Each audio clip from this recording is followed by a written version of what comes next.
гостите да измъкнат топката. Няма засада тук. Чудесен шанс за Берой. Какъв пропуск. Пламен Илиев с нова блестяща изява в визитката си. Ето за това феновете на Левски толкова много харесват на младия страж на сините. Страхотно беше и подаването на Антонио Ливрамен. Именно за това и Тодор Христов се обърна да се скара на колегата си. А тук страхотна изява на капитана Здравко Илиев, който още веднъж след изпълнението на корнер. Иво Иванов можеше да накаже бившия си тим. Центриране с левия крак на Пинто. Топката е спряна. Това е хубав удар. Брилянтен рефлекс на Теодор Скорчев. С течение на сезона, защото си личеше, че има няколко килограма отгоре над нормалната спортна форма, която пристигна. Сега обаче Левски може да поведе чудесно подаване и това е 1-0. Иван Цветков за пореден път доказва голмайсторските си качества. 34-та минута. Резултатът е открит. Иван Цветков получи един шанс и го оползотвори. Най-опитният футболист в този състав на Левски. Човека с най-много сериозни мачове за гърба си. Не само в българското първенство, разбира се. Получи доверието на Ясен Петров за тази среща и го оправдава. След малко повече от 30 минути игра Иван Цветков се откъсна. Здравко Илиев не успя да го покрие. Везелов там също нямаше време да реагира. Подаването бе изключително качествено. Точно между два. Наложи Милдър да избива в корнер. Чудесен удар от воле и много добро спасяване на Пламен Илиев. Пробив на Емил Ангелов. Малко прекали с тези изяви и ето, че Левски може да контратакува. Симеон Райков с топка в краката. Стреля с левия крак.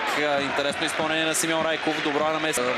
Добре, виждате, че феновете на Левски в сектор Б се опитаха да съживят малко и Левски обаче измъкнаха добре топката. Пас на Гаджев, пореден добър пас на Гаджев. Рамос може да вкара и това е 2-0. В крайна сметка радостите обаче ще трябва да бъдат отложени, защото има вдигнат флаг за засада на Димо Вълчев. Асистента от далечната страна. Гледаме пак от тази позиция. Трябва да кажем, че Кристовал Рамос не изглежда да беше в засада. Добри условия сега за Берое. Атака отдясно. Остро центриране. Невероятен пропуск. Ето тук Берое можеше да открадне точка от Левски. Емил Ангелов обаче пространство. Пинто накусваше и там закъсняло се намеси. Центрирането дойде от неговата зона, след което Емил Ангелов. Центриране добро там. Удар с глава и само аут. Ето как изключително опасно влизане с бутоните напред, но играта пак продължава. Симеон Райков може да реши всичко в този момент. Симеон Райков стреля над вратата, играч с номер 11. И Божанов се притече на помощ, но Милдър изкара топката оттам. Ямулков сам, невероятна грешка на Ямулков. Това трябва да бъде втори гол за Левски. Точно така. Сините спечелиха матча срещу Берое, след като Жуниньо Жуниор вкарва гол в 90-та минута.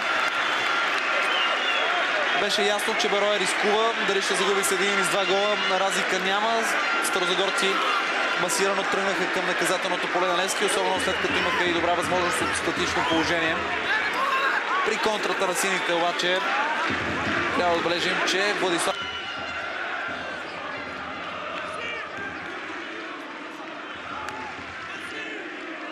Добър завършващ удар на Жуниньо с десния крак. Без да оставя никакъв шанс. Имаше много време да прецени къде точно да прати топката.